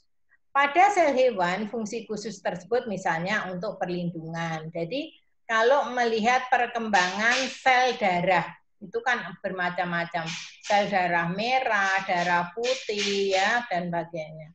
Kemudian untuk gerak, pendukung, pertukaran, pertahanan, transport atau penghantar sinyal. Jadi banyak sekali fungsi yang harus dilakukan oleh sel-sel kita sehingga dia mengalami diferensiasi agar lebih efisien dengan fungsi khusus. Selama perkembangan manusia, satu sel, ada yang mau tanya? Ya, Prof. Kalau mau tanya nggak apa-apa, langsung aja. Terkait sel tadi, Prof. Ya. Ya kan tadi, apakah usia sel itu mempengaruhi juga terhadap kegemukan, Prof? Betul sekali, ya. Karena jadi, kan ada, yang saya ketahui ada timbangan untuk yang mengetahui usia sel itu, Prof. Apakah itu juga akurat untuk menentukan obesitas seseorang atau ukuran badan seseorang begitu, Prof? Terima kasih. Betul sekali, Mas. Jadi sel kita itu sangat mengalami turnover dengan teratur. Dalam kondisi sehat ya, itu sel-sel itu sel apa saja itu mengalami turnover. Hanya saja sebetulnya tidak hanya sel, semua senyawa di dalam tubuh kita. Turnover satu senyawa atau satu sel dengan yang lain beda apa tidak waktunya? Ini sangat beda. Ya. Kalau itu senyawa atau sel itu sel bebas dan dia kecil, dia mempunyai struktur yang singkat, ya. Ya, misalnya sel darah merah, bedakah turnovernya dibandingkan sel otot atau sel tulang, gitu ya. Sel darah merah dia kan bukan struktural, ya, dia bebas, ya, dia lebih sederhana. Tetapi kalau sel otot, sel tulang, dia merupakan struktural, kompleks sekali lingkungannya. Ya. Sehingga kalau sel darah merah, turnovernya berapa waktu umur selnya? Cuman 120 hari. Sedangkan oleh sel tulang bisa sampai puluhan tahun. Sedangkan untuk sel otot itu juga sampai puluhan tahun, tapi lebih lama untuk sel tulang. Nah, sebegitu juga misalnya sel-sel penghasil misalnya enzim. Ya. Enzim itu ada yang hanya enzim-enzim pencernakan yang sifatnya hanya protein saja, sederhana. Enzim hidrolase, misalnya amilum, tadi sukrase, laktase. Itu dia mempunyai turnover yang sangat pendek. Bahkan misalnya senyawa paling pendek turnovernya itu yang saya tahu adalah glutathione. Itu hanya beberapa jam. Ya. Tetapi kalau kita bicara enzim-enzim yang kompleks, misalnya SOD yang di situ mengandung mineral seperti SOD yang mengandung CuZN atau Mn, itu dia mempunyai waktu paruh yang lama, lebih lama, walaupun sama-sama enzim. Nah, ternyata sel penghasil dari enzim-enzim ini pun juga mempunyai waktu paruh yang beda. Ya, jadi seperti itu. Oleh karena itu nanti ini saya tekankan, analisis laboratorium itu sering sekali hasilnya kok istilahnya bukan, kalau penelitian hasil tidak sesuai teori bagi saya nggak masalah. Bahkan kadang-kadang itu malah menjadi suatu jembatan pembuka untuk lebih maju ya sebagai apa untuk penelitian lebih lanjut. Tetapi maksud saya begini, kalau ini hasil analisisnya kok aneh ya, itu kadang-kadang bukan salah analisisnya, tetapi salah handling sampel. Ini sangat penting sekali. Handling sampel kenapa? Karena orang selalu berpikiran, kalau suatu senyawa disimpan di suhu lebih dingin, misalnya bandingkan min 20 sama 80, yang min 80 itu pasti lebih awet. Belum tentu. Tergantung sifat kimianya, fisikokimianya. Ya. Dan di situ juga berapa lama bisa disimpan itu kita harus tahu. Ya. Jadi tidak mudah kita harus menyalahkan lab-nya. Ya. Saya kalau ada yang misalnya mau analisa MDA di biokimia, saya tanya, sampelnya diambil kapan? Ya. Kalau diambil lebih dari 1 minggu, nggak usah dibawa ke sini, saya bilang gitu. Saya dulu pernah ya, sama saya masih junior, ya masih junior dari sub junior. Kemudian saya kebetulan kerjasamanya dengan senior-senior yang udah guru besar waktu itu. Terus ngirim sampel MDA, saya tanya, ini mahasiswanya, ini dari mana? Kebetulan dari luar Jawa. Loh, terus bawanya pakai apa? Terus ngambil sampelnya kapan? Ternyata udah sebulan yang lalu. Nah, sebulan yang lalu saya telepon sama beliau, sponsornya ini.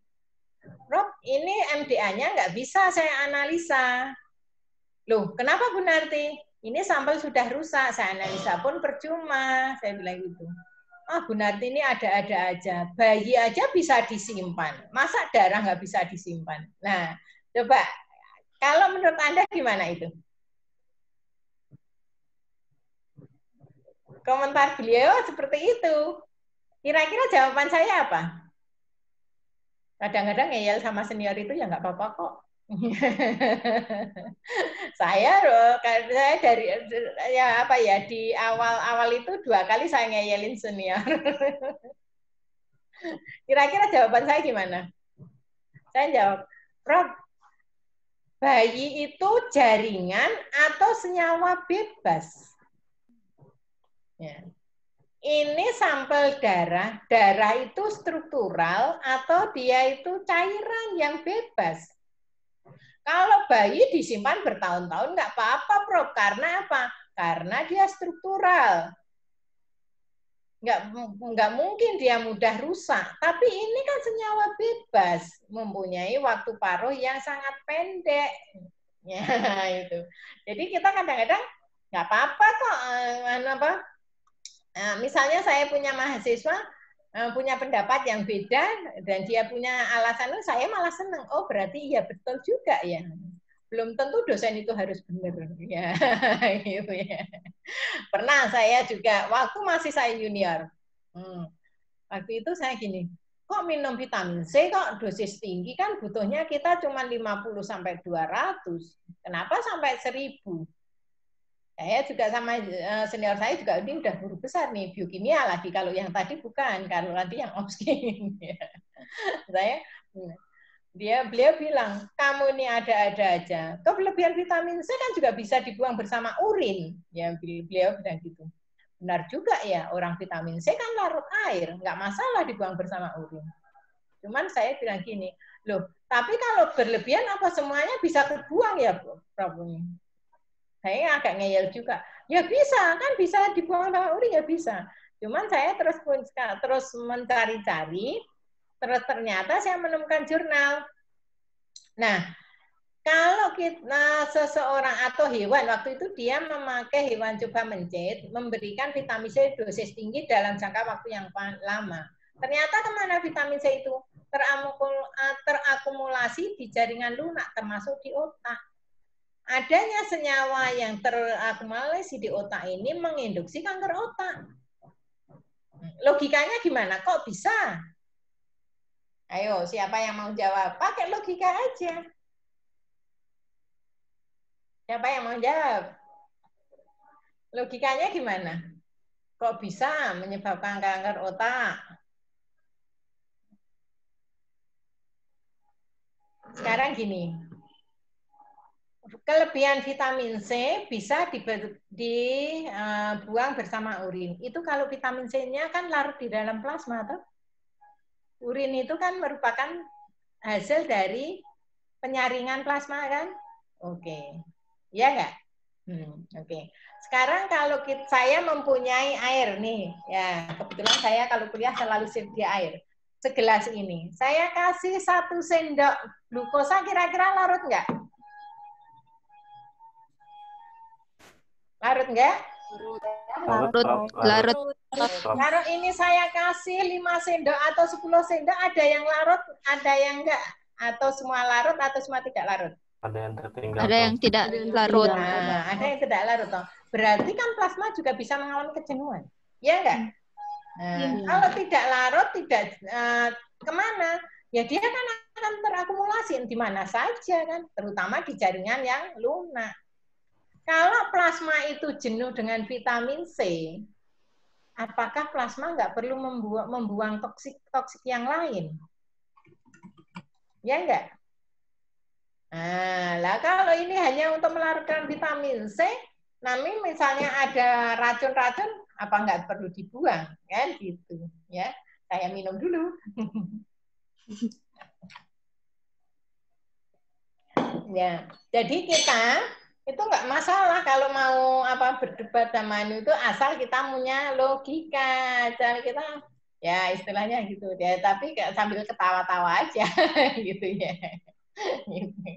Ya itu. Jadi nah, terus terang saya mau kakan ini ya, sedikit ini juga saya ini mempunyai pikiran yang agak gimana ya gitu. Jadi saya mempunyai produk-produk untuk pangan fungsional karena 2/3 penyakit di dunia ini terkait dengan pola makan yang tidak sehat, terutama lifestyle dan termasuk pola makan yang tidak sehat. Sehingga penelitian saya tentang nutrigenomik itu kan menghasilkan suatu produk ya. produk untuk makanan fungsional. Kalau ini makanan fungsional itu di Eropa itu sekarang booming ya. Orang sakit itu tidak mencari obat tetapi sekarang mencari makanan fungsional. Nah, apa sih bedanya obat dengan makanan fungsional? Ada yang tahu? Obat menghasilkan efek samping, Prof. Oke. Nah, selain itu? Kenapa obat bisa menghasilkan efek samping? Karena efeknya pada istilahnya pada satu poin gitu, Prof. Ya. Satu lokasi. Ya, jadi obat itu umumnya kan senyawa murni, ya. Sehingga di dalam tubuh kita itu dianggap sebagai suatu benda asing. Dan obat itu biasanya ditujukan pada satu titik tangkap. Ya, misalnya obat hipertensi captopril, ya. Itu dia hanya menghambat ACE, kan nggak kemana-mana. Sedangkan kalau makanan oleh tubuh kita itu tidak dianggap sebagai benda asing. Dan di dalam tubuh kita itu makanan itu bisa sebagai ligan yang mengaruhi ekspresi gen, bisa di metabolisme primer maupun sekunder, yang metabolitnya nanti juga bisa mempengaruhi ekspresi gen, atau dia mempengaruhi transduksi sinyal, yang hasil dari metabolisme yang dipengaruhi transduksi sinyal itu juga bisa mempengaruhi ekspresi gen.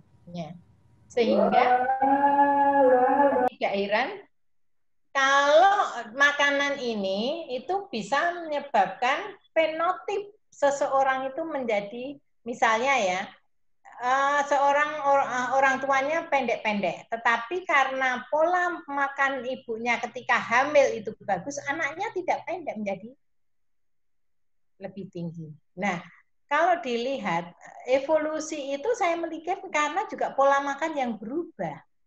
Nah, pola makan yang berubah ini juga bisa mempunyai, nah hanya saja efek dari makanan ini tidak bisa dilihat seperti obat. Kalau obat langsung sudah proses ini berhenti, kan gitu. Sehingga langsung kelihatan fenotipnya, perubahannya. Tetapi kalau makanan itu bisa berubah itu jangka panjang. Kalau sudah sebulan, 2 bulan biasanya itu baru kelihatan. Itu pun belum kelihatan secara fenotipnya, tetapi secara metaboliknya biasanya sudah kelihatan. Begitu. Nah, saya ini mempunyai penelitian ya, yang saya herankan penelitian saya yang pada manusia. Beberapa waktu yang lalu saya punya produk untuk sindrom metabolik. Itu subjek saya itu yang hiperkolesterol itu sedikit sekali. Ya, sehingga ketika ada suatu perusahaan pengen uji manfaat produknya dengan subjek hiperkolesterol, saya itu mikir-mikir, aduh biayanya berapa ya, karena agak sulit mencari orang hiperkolesterol. Tapi dengan COVID ini, hampir semua subjek saya ternyata hiperkolesterol. Sebelumnya, tahun yang sebelumnya, itu mayoritas adalah hiperglikemi, gula darahnya tinggi. Tapi sekarang itu gula darah itu normal, tapi kolesterolnya tinggi, sebagian juga tinggi TG. Nah, saya itu baru mikir, kenapa kok seperti ini setelah COVID? Apakah orang itu karena takut pengen meningkatkan meningkatkan imunnya, sehingga kan orang selalu bilang untuk meningkatkan imun harus proteinnya cukup, kan seperti itu ya. Apakah kemudian minum susunya, minum atau telurnya atau apa itu berlebihan, sehingga di sini misalnya juga bisa juga misalnya kolesterol kan juga disintesis di dalam tubuh kita. Nah, atau vitaminnya, atau saya tidak tahu. Maka ini saya heran, ini kenapa kok seperti ini? Hampir, dan itu luar biasa tinggi-tinggi semua. Sampai saya ulang, saya minta coba diulang, dianalisis lagi labnya, sama tingginya seperti itu. Ya. Jadi hati-hati, ya. Apapun berlebihan itu tidak baik, kurang dan lebih itu tidak baik. Yang baik adalah seimbang, pas. Walaupun kita pengen imun kita itu bagus, tetapi juga tidak boleh kita mengkonsumsi suplemen berlebihan. Ya, oke. Bahkan olahraga pun kan kita juga tidak berlebihan, melebihi kapasitas kita. Ya enggak? Orang nggak biasa olahraga, kemudian olahraga berat. Pernah nggak mendengar orang yang meninggal ketika habis baru olahraga? Ya kan? Karena apa? Itu stres oksidatif berlebihan, ya. Karena orang yang tidak pernah olahraga itu biasanya mitokondrianya itu lebih sedikit dibandingkan atlet yang biasa olahraga. Apa artinya hubungannya mitokondria dengan olahraga? Nah, jadi seperti tadi yang ditanyakan Mas Yusril, apa panggilannya siapa Mas? Yusrin? Algi, Prof. Algi? Yeah. Algi? Algi Fari. Oh, Algi Fari, oke. Itu jadi termasuk mitokondria, Mas. Ini sel mitokondria itu dia mengalami turnover tergantung dari lingkungan. Ternyata kalau orang itu banyak olahraganya, aktivitas fisik, mitokondrianya itu banyak. Karena apa? Dia kan masih digunakan terus. Sehingga orang yang mitokondrianya banyak kan mudah menghasilkan ATP. Sehingga kalau dia aktivitas tinggi pun nggak masalah. Nggak membuat mitokondria itu terlalu stres. Tetapi kalau orang nggak pernah olahraga, saya itu termasuk orang yang jarang olahraga ya, baru akhir-akhir ini saya paksakan karena setelah daring terus ternyata tangan dan kaki saya ini agak gimana gitu ya. Itu kalau sudah merasa ada gini, berhenti, jangan dipaksakan. Kalau on teorinya olahraga harus sekian jam, harus sekian menit, harus dengan ini. Kita harus tidak bisa, maksudnya memenuhi anjuran itu. Kita harus melihat kondisi kita sendiri. Jangan memaksakan diri. Ya. Jadi saya itu mulai treadmill 7 menit, habis itu 9 menit, saya tambahin sampai 15 menit. Gitu. Padahal saya punya treadmill itu lama banget, tapi nggak pernah dipakai gitu ya. Gitu. Jadi seperti itu. Jadi sekali lagi kita dalam menjaga kesehatan tidak boleh berlebihan, baik itu makanan maupun itu aktivitas. Sesuaikan dengan, kalau memang sudah merasakan, oh ada sesuatu yang agak udah gimana, berhenti. Ya, kita jangan memaksakan sel-sel kita untuk mengalami stres oksidatif. Stres oksidatif itu apa? Bisa psikis, bisa fisik. Kalau tadi saya bilang, minum vitamin C dosis tinggi, misalnya 1000, tiap hari nggak boleh kalau sehat.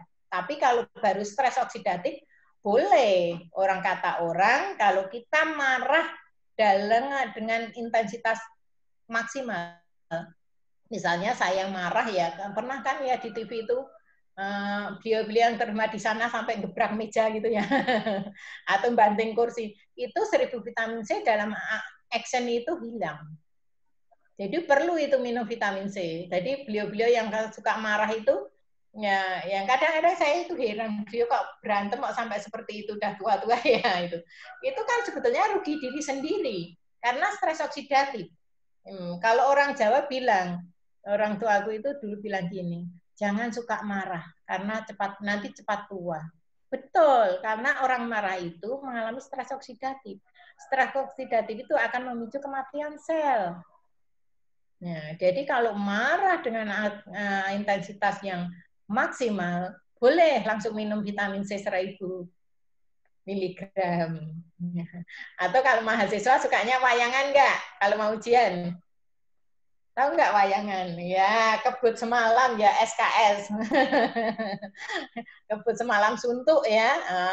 Itu kan banyak sel-sel darah merah yang mati. Itu boleh kamu minum vitamin dosis tinggi. Tapi kalau kondisi normal, jangan sampai berlebihan. Jadi kita harus tahu kapan kita harus mengkonsumsi dosis tinggi, kapan kita harus menahan diri. Bahkan sering sekali kan suplemen ini tiap hari ini kalau saya nggak berani. Ya. Saya tahu diri saya sendiri ya. Kadang-kadang gini, untuk sembuh ini makanya jangan heran. Sekarang itu banyak sekali gagal ginjal usia masih muda. Ya. Kenapa? Penyakitnya mungkin yang lain sembuh, tetapi ginjalnya yang nggak kuat untuk membuang sampah. Ya, tadi kan jenuh kan, ya itu. Ya jadi hati-hati ya. Sampai teman dari Sarjito itu bilang, "Bo ini ya coba ini lah dari Sarjito gitu, dari Sarap juga adik-adik, semuanya ternyata memerlukan biokimia ya. Ya jadi kalau mau ini bukan apa-apa ya, tapi sebetulnya ilmu biokimia itu karena mendasari ya. Jadi saya itu termasuk orang yang apa ya, diberi jalan oleh Allah itu yang tidak dinyana-nyana. Saya bukan dokter. Saya S1 itu biologi. S2, S3 saya di kedokteran dasar ya. Tetapi ya ini saya penelitian saya dan sekarang saya juga banyak terlibat di TP, teknologi. Ini teman dari pertanian